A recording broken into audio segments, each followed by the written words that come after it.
We actually want to bring a canned item or a non-perishable item, amen, to help benefit our wonderful donations going to our patron ministry, amen. Mr. Hazel and Mr. Jordan, man, come on, y'all. So invite somebody out next Saturday, 6 p.m. in the fellowship hall. We're going to turn that thing into a cafe, amen. Y'all excited? So tell somebody, Facebook, Instagram, Twitter, all the social media, flood your friends and neighbors. Say, hey, come to the cafe next Saturday, 6 p.m. About an hour and a half, sometime to work. Well, God will come in, because he does come in every year, but somehow, some way, somehow, at the cafe, we have a little church, amen. So tell your neighbors, neighbor. Tell your neighbor.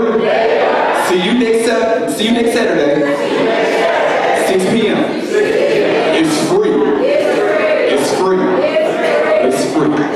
Amen. So put your hands down for VOB, amen.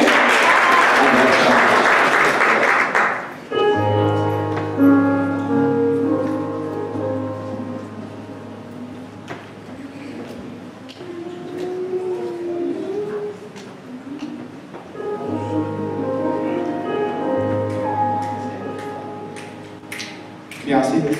Yeah. Oh, just make sure.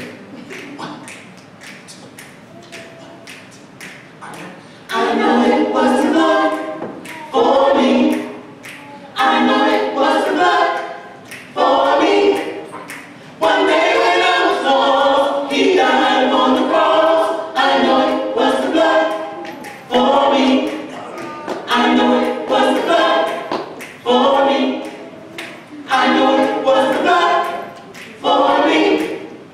One day when I was lost, he died on the cross. I know it was the blood for me. They pierced him inside for me. They pierced him inside for me. One day when I was lost, he died on the cross. I know it was the blood for me. They pierced him inside for me. They pierced him inside for me. One day when I was lost, he died on the cross. I know it was the blood for me. He never said a mumbling word for me. He never said a mumbling word for me. One day when I was lost, he died on the cross. I know it was the blood for me. He never said a mumbling word for me. He never said a mumbling word for me. One day when I was lost, he died on the cross. I know it was the blood for me. I know it was the blood for me. I know it was the blood for me. One day when I was lost, he died on the cross. I know it was the blood for me. See y'all next Saturday.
didn't move you. Since my anointing didn't move you. I sent my prophets to preach to you, but they didn't move you.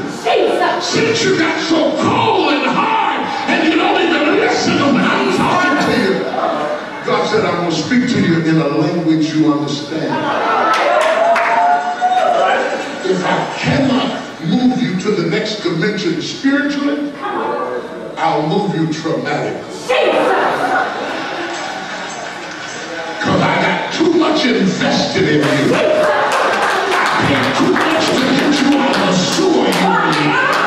I gave too much sacrifice for the hell you were trying to build to watch you get saved. Sit on your sanctified rock.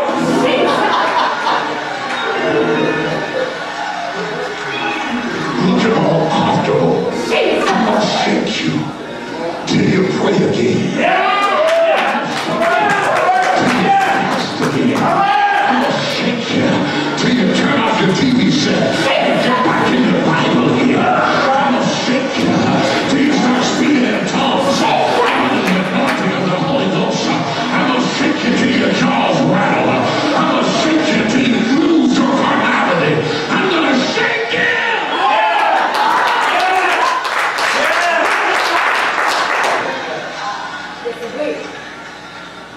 Everybody who's been through shaking, wave at me.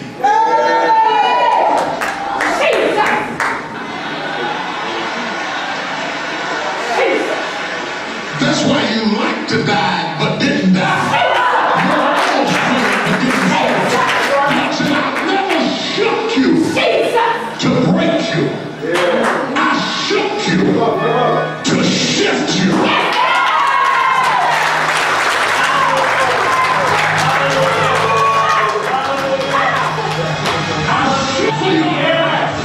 Slap your neighbor and say, get ready to shift. You're gonna shift. You're gonna shift.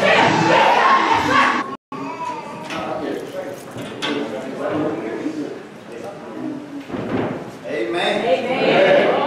And it's shaking people. Man, are you ready to shift? Amen. Amen. Come on, let's give God another hand.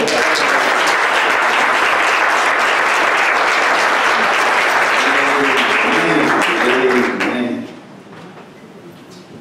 What a word.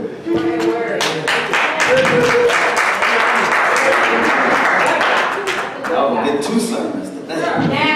Come on, man. Come on. Let's see what the Lord do. Amen.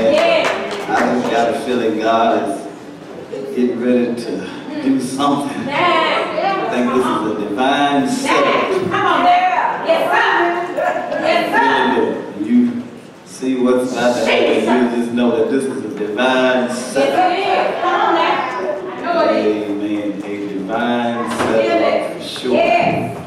All right, we're going to turn, if you have your Bibles, or what language we're going to have it on the screen here. 2 Corinthians chapter 4. Read verses 7 through 12, Message version. You can read it up on the screen. You can read it on your electronic devices. I'll be preaching from the King James version, but I want to read this just to make sure it hits you where it needs to hit you. Amen? Amen. Everybody there? 2 Corinthians chapter 4, beginning with verse 7. There you'll find these words. If you only look at us, you might well miss the brightness. We carry this precious message around in the unadorned clay pots of our ordinary lives. That's to prevent anyone from confusing God's incomparable power with us. As it is, there's not much chance of that. You know for yourselves that we're not much to look at. We've been surrounded and battered by troubles, but we're not demoralized. We're not sure what to do, but we know that God knows what to do. We've been spiritually terrorized, but God hasn't left our side. We've been thrown down, but we haven't broken. What they did to Jesus, they do to us. Trial and torture, mockery and murder. What Jesus did among them, he does in us. He lives. Our lives are at constant risk for Jesus' sake, which makes Jesus' life all the more evident in us. While we're going through the worst, you're getting in on the best. All of God's people say, amen. Just a few moments. Lord said the same. I'd like to talk about bent but not broken. Bent but not broken. Amen. Amen. Amen. When I was in school, we took a class called Mechanics of Materials. And when we took this class, this particular class dealt with determining the different properties of certain materials so that you could know how to use them when building things like buildings and bridges and roads and what have you. And so we looked at things like compression strength, tensile strength. We looked at a slew of different things. It's interesting when you think about a brick, right? We think brick is real strong, right? We look at the building blocks of bricks and we think that they are one of the strongest materials that you have. But it's interesting about bricks and more importantly, concrete. Concrete is good in compression, but it's weak in tension. It can stand a whole lot of compression strength, but when you begin to stretch it, it needs reinforcement steel to keep it, to make it as strong as it is in compression. Preach that. And some of you look like some brick people. Some of you got the facade of what looks to be some strong material of which God can build some stuff. But put in the right tensile strength, you don't have the reinforcement. Preach that. You'll mess around and break. So that's just, that ain't got nothing to do with what I'm about to talk about. I just thought I'd give you that one for free. A couple of other properties when we look at the mechanics of materials has to do with two that I'm going to talk about here. One is the elasticity of material, and the other one is the malleability of materials. I'm going somewhere. Just stay with me. Amen. Amen. We in class for just a minute, but we're going somewhere. Amen. That's right. There's a shift that's going to happen. Amen. So when we look at, for instance, when we look at the deal of elasticity, what this has to do and builders and designers really need to understand what type of elasticity a material has so they can know how it will act under a given force or under given pressure. So for instance, when we just think about rubber bands have a degree of elasticity. And what it means is that you can stretch it, but when you're done stretching, it comes right back to the same position, same shape. Same way with rubber. You can bend rubber, and under this type of force, it'll bend, but it'll come right back into its same shape. So when we have materials that have degrees of elasticity, they understand that I can put some pressure on it, and it'll bend, but it'll come right back in place. Did we get there? We good? Everybody there? Okay, so that's the degree of elasticity. There's this other property of material called malleability. And this carries the idea of when you have, for instance, say, a fork. And if you happen to bend this fork, That fork ain't coming back unless you bend it back. But even then, you can see it's still deformed. And so builders need to know this, that if I put a certain amount of pressure on it, and I get to know how malleable it is. And if I know that it's going to be, then I'll account for that in my design. What really baffles a lot of engineers and designers is when you have materials that are both elastic and malleable. So for instance, when you look at wire, it seems like it's elastic. But when we pull it just a little bit harder, it don't come back like it did. So it's both elastic and malleable.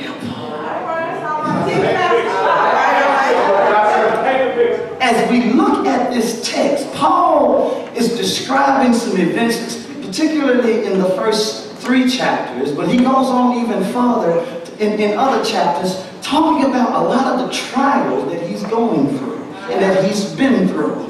And as we look at the way that Paul is describing these, in a sense, what Paul is getting at is there were things that I went through where I was in an elastic position. I got stretched, but I came back to form. It was a lot of pressure, but thanks be to God, I came back in form. But then there were other trials.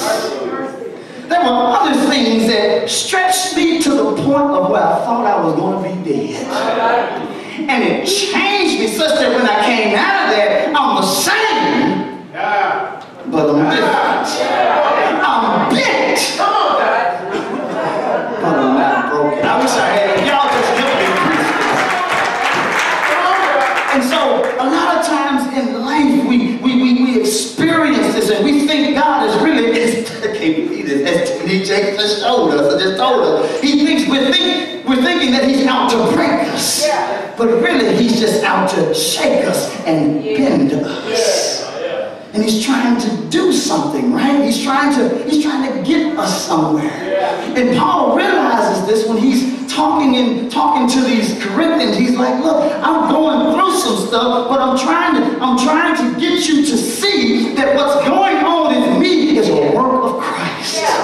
And so that when you see me all stretched out, you know that when I still push on, you know that it ain't the power that I got, but it's the excellency of the power that dwells in me, so that God gets the glory. And not me, because looking at me, I look like this. But when you see God do stuff, then you know ain't nobody but him. Good stuff? So let's just walk through this. Again, I'm a King James person, so we're going to have to just stay with it. If you want to follow along, feel free. Amen? So Paul in this letter, it's an interesting letter. He's for the most part making a defense of his apostolic authority. There have been some people, some of them are Judaizers, some of them are non-believers. They've been following Paul around, trying to just trip him up, trying to sway people against him because he's doing some miraculous things. And Paul ain't much to look at. Paul has some deformity.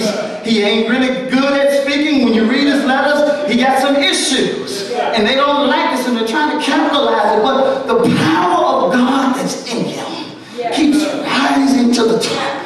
And they can't seem to cut him off. The more they put on him, the more gods get out of him. You listen to me. The more they put on, the more God gets out of him. And so he's walking through this whole deal of defending his apostolic authority, telling them about, do we need commending letters now? Do we need letters of recommendation? Y'all got a letter. This is what we read in the previous chapter. Y'all got a letter. You are evidence of what God is doing in us. And so then he describes, he tries to make and paint a picture of just kind of how things are going and how things have went with Paul and his co-laborers up to this point. And he starts out in 2 Corinthians chapter 4, around about verse 7, he says, we're troubled on every side, yet not distressed. This interesting word, troubled.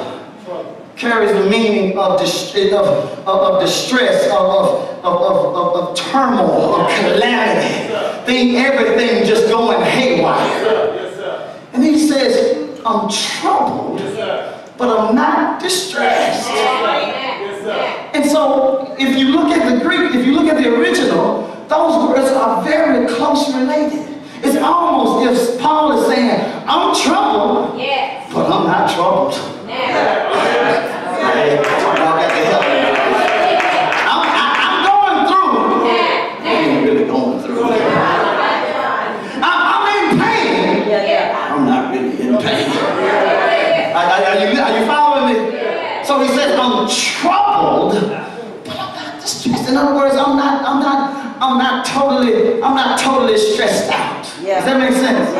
So I'm troubled, yet not distressed. Then he says, I'm perplexed, but not in despair. So what has happened here, in this word perplexed, what he's getting at is, he's saying, this thing has got on me so that I really don't know what to do. I'm perplexed.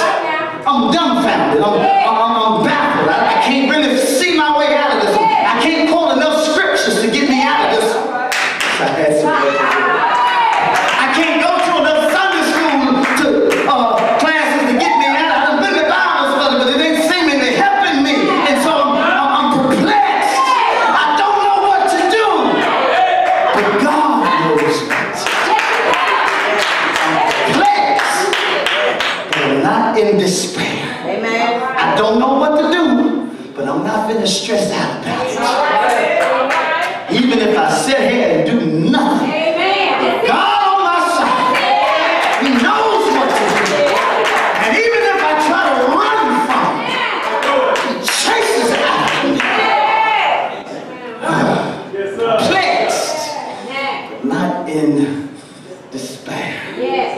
Then he says, I'm persecuted, but not forsaken. So this word persecuted is really interesting. So it's not the deal. He's moved. If you look at the flow of this, on one hand he's saying I'm troubled, but I'm not troubled. Then when he says persecuted, this is a different level of trouble. Because if we read it, looking at the word study here, it's a deal where it's persecution that causes you to be put into flight. In other words, I was strong for a minute. I took a few of them punches, but when they kept coming,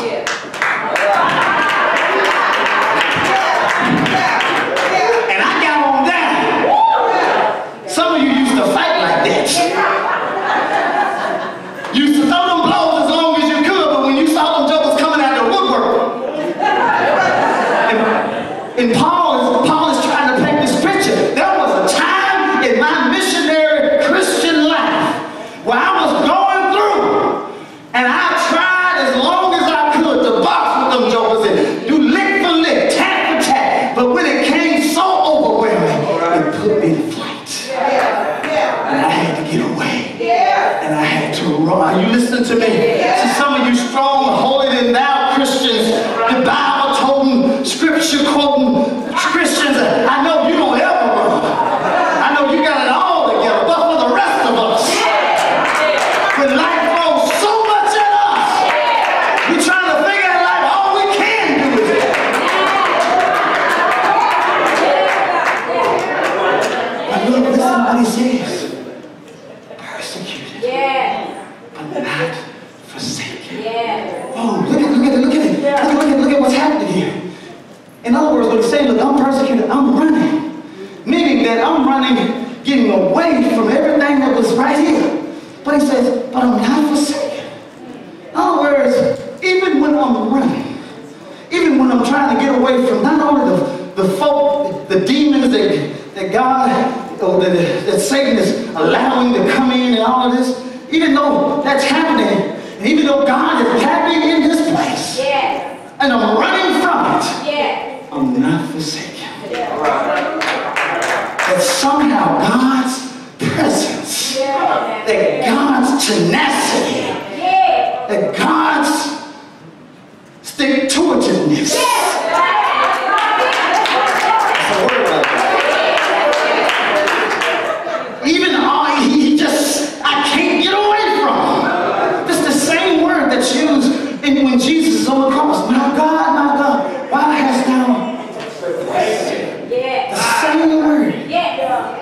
says, I'm not that. I'm persecuted, but I'm not forsaken. And then if you think that was enough, he got one more for you. He says, I'm cast down. That carries the meaning of physicality. That carries the meaning of I'm leaving you for dead. I've troubled you. You're perplexed. I persecuted you. And I'm just throwing you down. You're not even good enough to throw in the garbage. I'm just going to leave you on the street. Anybody ever been there? Where folk have just literally trampled over your life. Trampled over you, took it advantage. Am I in the house? They have just, life has just thrown all types of darts and punches, and you're like, whoa! And you're just gonna leave me here? You're gonna just leave me here. You're gonna just leave me for dead. You're not gonna even give me a hand to pull up on. You're just gonna leave me here. Paul says, I'm cast down, I'm thrown, I'm left for dead. I'm not destroyed. I'm using the play on words again. I'm destroyed. I'm cast down. But I'm really not cast down. And you listen to me. I'm left for dead, but I'm really not going to die. There's this resoluteness that he gets. He said, look, in other words, whatever you throw at me, I don't care how many haters I get. I don't care how many bad reports I get from the doctor. I don't care how many X's they put beside my name. I don't care how crazy my children are. I don't care how many times them bill collectors call in my house. At the end of the day, whatever you throw at me, I've got this sense of resilience.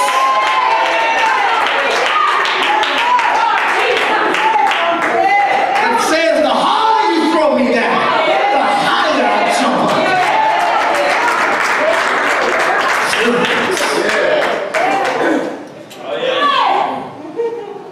I'm almost through. Paul says this. Paul, he talks about this deal of earthen vessels, right? This is how we start off. We have this treasure in earthen vessels. That the excellency of the power may be of God and not of us. Interesting that he uses these terms, earthen vessels. Earthen vessels. These clay pots that Gene Peterson uses. What's interesting about these clay pots and these earthen vessels, a lot of times to kind of hide stuff from rulers that were trying to destroy stuff, trying to find stuff, they would put treasures in earthen vessels. Matter of fact, 1948, that's how we found the Dead Sea Scrolls. The Dead Sea Scrolls were found in earthen vessels. The Dead Sea Scrolls are the ones where we have manuscripts of the Bible that date very close to the time of Jesus. Tell me God ain't a God of preservation. And so it was somewhat customary to bury good stuff in earthen vessels. And what he's getting at is, he said, look, it's this idea of, look, you looking at us, you see we ain't nothing. You see we're damaged goods. But for some strange, otherworldly reason, God decided to use them to deposit his Holy Spirit in them, to manifest his power. I wish I had some help in here. Because some of you, I see you. You're looking in the mirror and all you see is a clay pot. Not only do you see a clay pot, but you see a crack.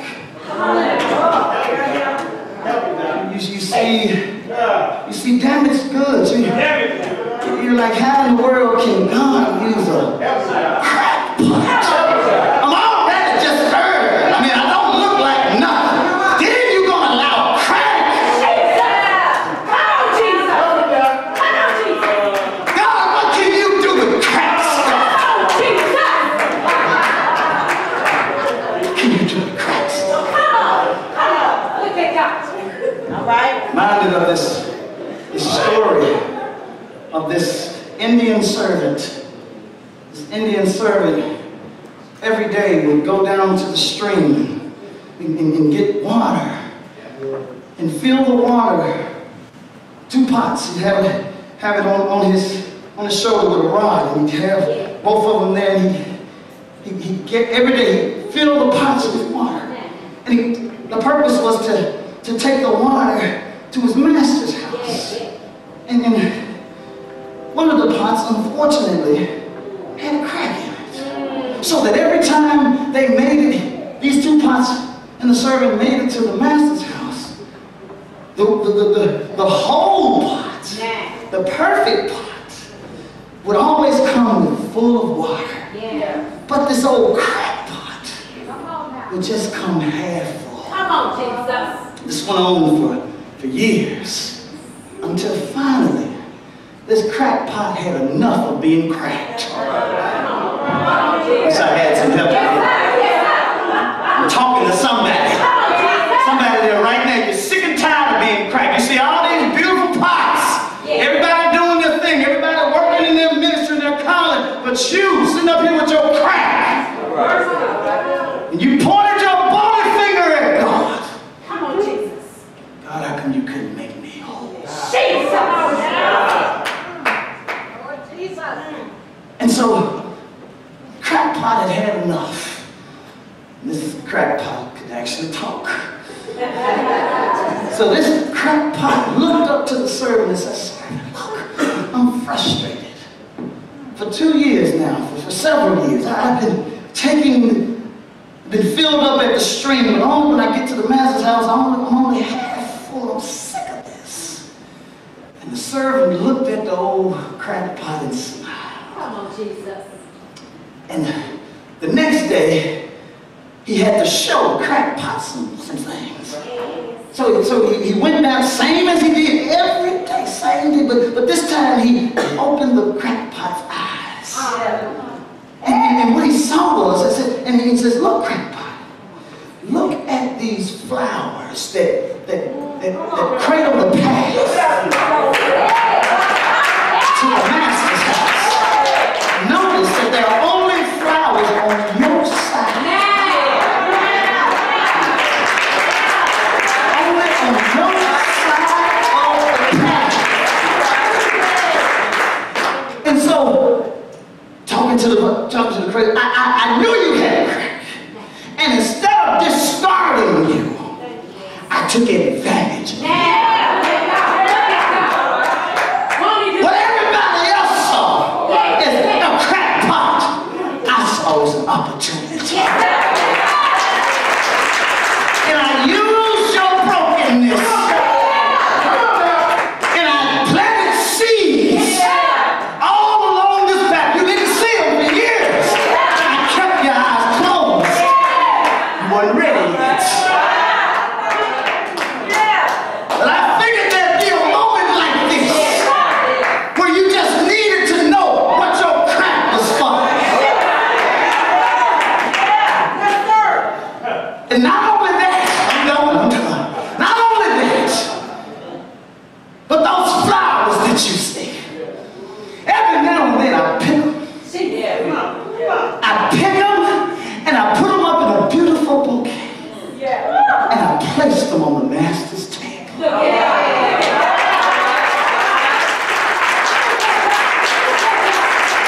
Good evening to you. May the Lord bless you real good. And some of you are wondering, what am I good for? How's God going to use damaged goods? Messed up stuff? God sees your crack. He sees your clay pot. He sees the deformity. And he not only does he see that, but he understands your condition. He understands your mindset. He understands your frustration. Come on, Jesus. And he's wanting to, today, all days today, to remind you that I see you and I'm using you. I see your crack. Now I'm taking advantage of it. And your crack is going to end up being a blessing not only to others, but it's going to rise up as a sweet smelling savor. Unto God. And there are some folk, listen to me, because some of you want it yesterday. You want your eyes to be open, you want God to just show you all this right now. I submit to you that there are some things that your crackness has done that you won't see on this side. But when we get to heaven, I just got to feel, this is Greg chapter 5 verse 1, but I just got to feel that the Lord Jesus is going to grab you by the hand and walk you down the streets of God and show you all of the flowers that you were used for to water, to plant, so that God could do what only God can do. Only God can take seeds and make flowers. Only God. And He used you to water those beautiful seeds. And all of God's people say, amen. Come on, let's give God a hand. Amen. Amen. All over the house, if you would stand. Those of the church are open. I see a whole bunch of beautiful crack pots. Look at you. Look at all them cracks. I see you. I see you. You're bent, but you're not broken. You're still in this thing. Y'all listen to me. This is not the end. Quit believing all of the mind games that Satan plays with you. I'm too old. I don't know enough. Not educated enough. Don't have enough experience. I've done too much wrong in my past for God to use me. All of what you just mentioned are cracks that God can use. God can take. I'm telling you, I've seen it. He can take all the hell that you've been through, all the hell that you raised yourself. He can take it and make something beautiful. Make some beautiful flowers that only God can make. Doors of the church are open. I want to extend some invitations to you.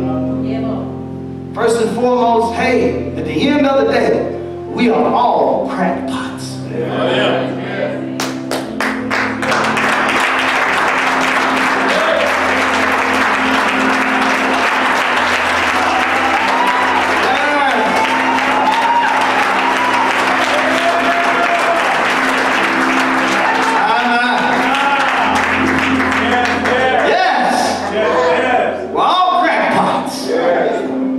Y'all listen to me. We all got some issues. The only difference between your crack and my crack, if you're outside of the household of faith, the only difference is that God took my crack and created something that only He can use. The world is taking your crack and put an X beside your name. Who am I talking to? Who am I talking to? Somebody's waiting. Somebody's waiting. Yes, sir. Yes, sir. Who am I talking to here? Waiting. You put an X beside your own name. God said, just give me the crack. Let me get it. The world will use you and misuse you and abuse you, but God said, just give me the crack. Reminded of that picture in Jeremiah, where God told Jeremiah to go down to the potter's house. And he went down there, he observed the potter making a work, watching a work on the wheel. And he observed that the clay became marred, damaged goods in the potter's hands. And And instead of discarding the clay, the Bible says that he took it and made it again another vessel, as it seemed fit. It seemed fit for the potty to make. And that's all we're saying. You become marred, right? You become damaged goods. You're trying to figure out how in the world can I get out of this? How can work? Can anything good come out of this? Now, all I hear is God say, just bring it to me. Just bring it to me. As T.D. Jakes says, there's been a shaking. The shaking is not to break you. It's just trying to get you somewhere. Just trying to get you. Just trying to shift you. So that's our invitations. If you're cracked, all we're going to do is show you what God can do with cracked stuff. That's it. We can show you with our lives and with the Word of God. We can show you what God can do with cracked stuff. That's it. If you fit that description, if you're really trying to figure this thing out, trying to work it out, trying to go through and navigate the mind games of how you're going to work your own stuff out, you've been tired of going around circling that same mountain. And this message was for you. I know it was somebody. I know it was. God moved me. Every now and then, I get into a routine. Every now and then, God says, "No, let's forget the routine." Somebody need a word. All this is for. But you need to know. Don't leave here. Don't leave here. Don't leave them doors thinking that God can use your crackness. Don't do it. It's a lie straight from hell. You're looking at us. You're looking at examples. You're looking at trophies of grace. That's it.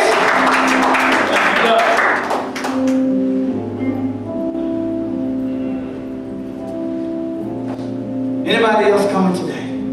We extend those invitations. Look, at the end of the day, we just want you to be right with God. Amen. We want you to give your crackness to God and let Him do the rest. We can talk about membership. If you want to be here, come on. If you want to be here, let's pray. Hey, if you have somewhere else to go, let's go to church. As long as it's a Bible, believing church, this thing is too serious to be caught up in numbers and members. You're trying to save folk from hell. Not interested in numbers. I'm interested in adding names to the Lamb's Book of Life. That's it. That's our number one goal. You've been out of church, hey, you need to be in church. You were used at some point, but somehow you got off track. Trust me, all of us at some point get off track. All of us. Okay? I'm number one in that line. We get off track. We get distracted. Life distracts us.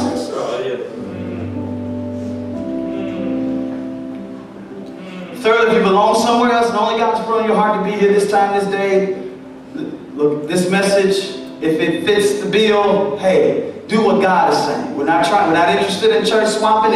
If you somewhere and you're happy, we always say it, stay there. Even if you mad at them folk over there. Okay, try to work it out. Talk to them.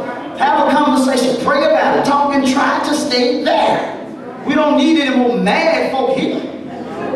We got enough mad folk over here. But if God has opened your eyes and said that, hey, this is a place where I can grow. This is a place where I can be a part, be blessed, and be a blessing. That I can get some help on my crack and then use my crack to bless somebody else. Oh my God. Then hey, all we're saying is join. Come. Do what God is saying. Those are our invitations. Anybody else coming? It's a good day. It's a good day. It's a good day. I'm so excited.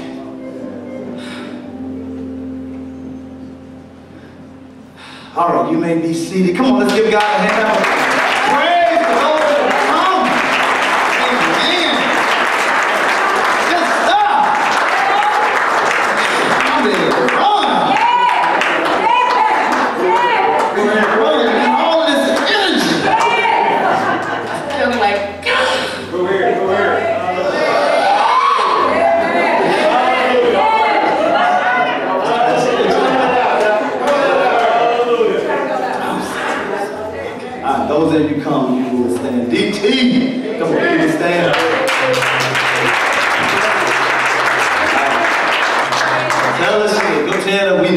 tell them your name and your reason for coming.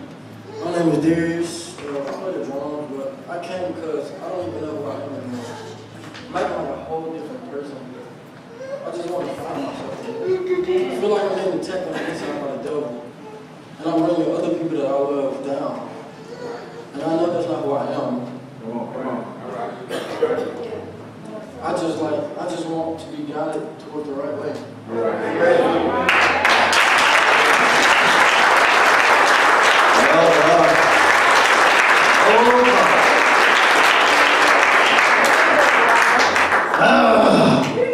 God can do something with a desire like that. There's a songwriter that says, God captured me by letting me run to the end of myself. Come on now. I think you got to that point where you're just sick and tired of the status quo. Bless you, brother. Bless you. We're going to pray with you, and not only that, we're going to lock arms with you.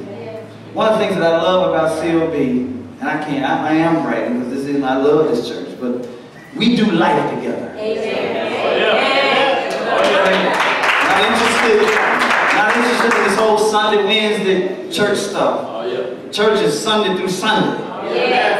We leave here, hell breaks loose, and you need some folk that's going to be there.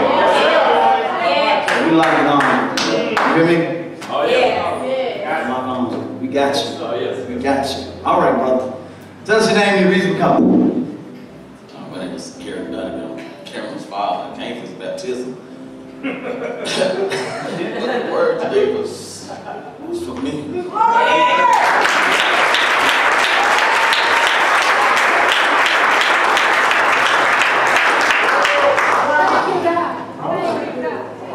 A while back, I called and asked a youth minister, and I was doing my work, doing coaching, doing everything, and life just, like I said, I was getting beat up from every side. It felt like I wasn't good enough, so I just took a break. But like you said, like the past 3-4 months, the kids that I worked with from '99 to 2000 called me and said, "Man, appreciate you for what you was done for me back then." And it just made me realize, people made me feel like I wasn't no good. But the work that I was doing, I was doing. I ran from the church. I was tired of it. But today, seeing my son get baptized and those kids calling me, this time I got to get myself back together.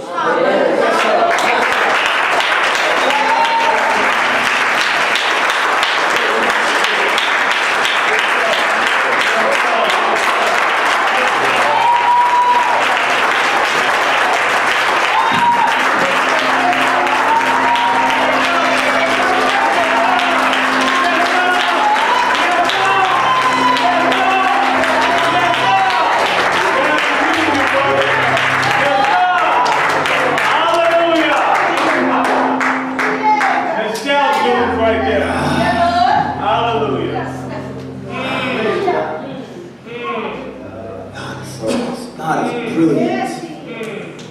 When you understand how God connects dots, you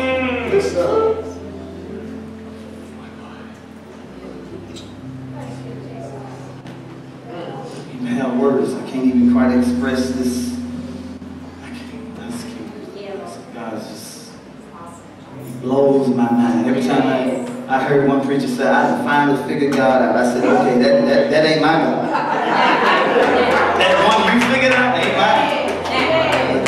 Every time I even think I got a handle on it.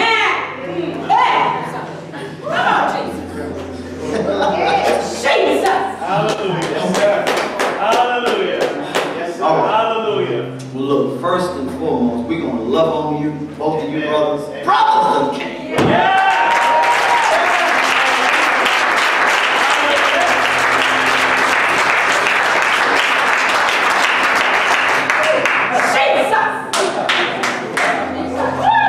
God said in the Old Testament, He said, I was looking for someone to stand in the gap, to repair the breach. He said He couldn't even find one.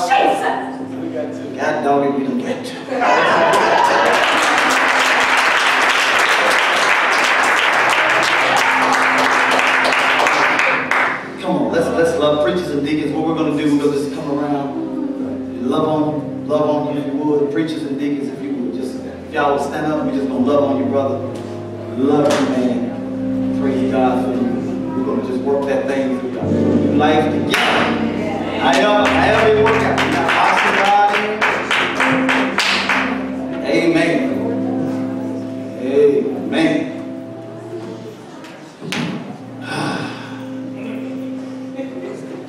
Y'all can say y'all had church today. And you won't be saying it like everybody else can say it. You'll know that God showed up today.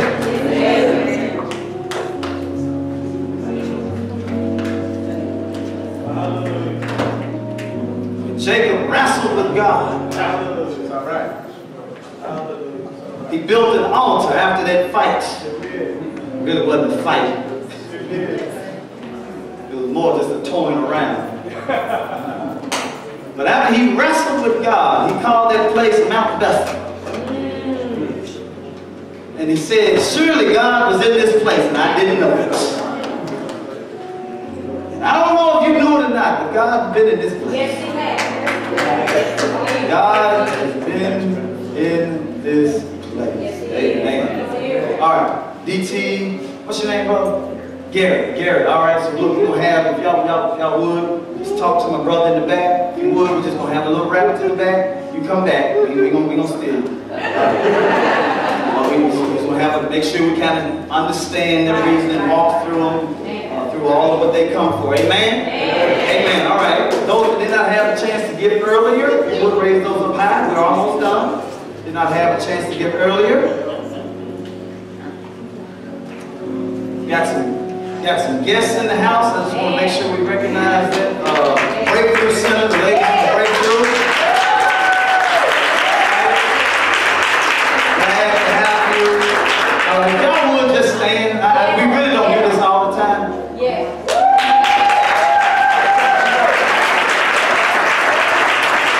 Amen. What's Angela? Change for Uganda in the front. What is it? Change for Uganda in the front. Change for Uganda. Change for Uganda is going to be in the, yeah, that's right. As we get ready to dismiss, we're supporting some children in Uganda. We've made some trips over there. We actually have laid hands on these children. We're supporting their education, so there's going to be a change. Loose change that you got, if you would, just drop it in there, and you'll be amazed at how that accumulates. That's some wonderful things. So that's going to be in the back. So we got Breakthrough Center, then we got Cameron's family here. Y'all would.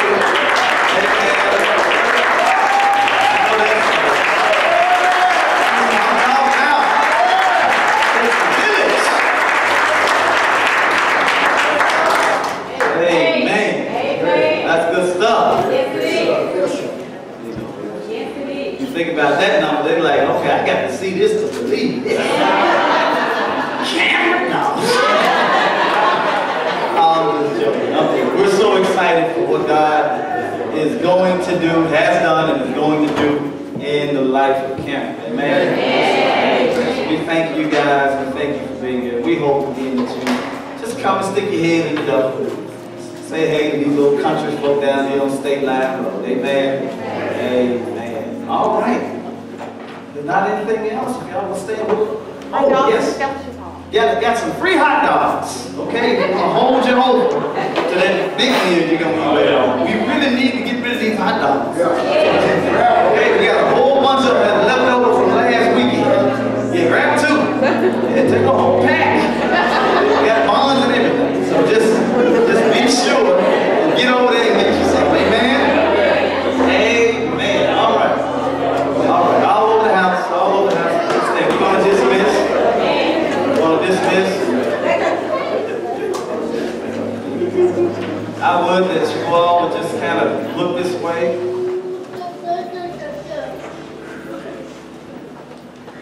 As we get ready to close, I want to make sure that you leave here with some good nuggets.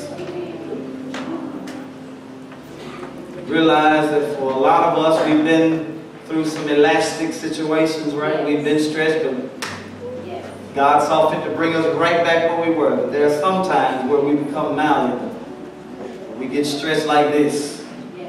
We don't come back in the same form that we was before we went through it. Amen? Amen. And I just want you to know that even in the midst of that, even in the midst of that God can use stuff like this, crackpots like this, for His glory and for the good of those that are around you, including you.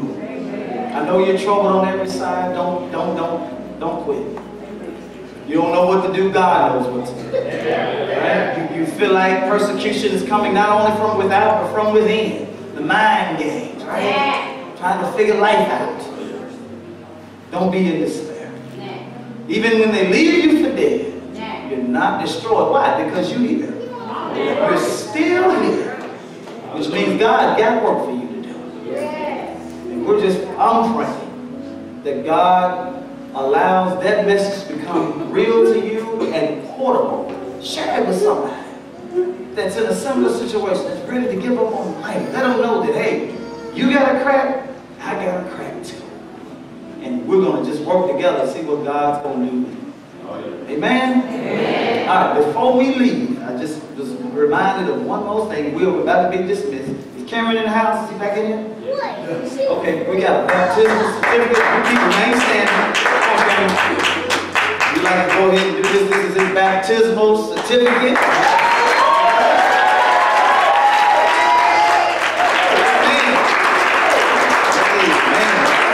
Amen. We're going to make sure y'all family, mom, dad, we're going to make sure we frame this. And this is going to go with him everywhere he goes.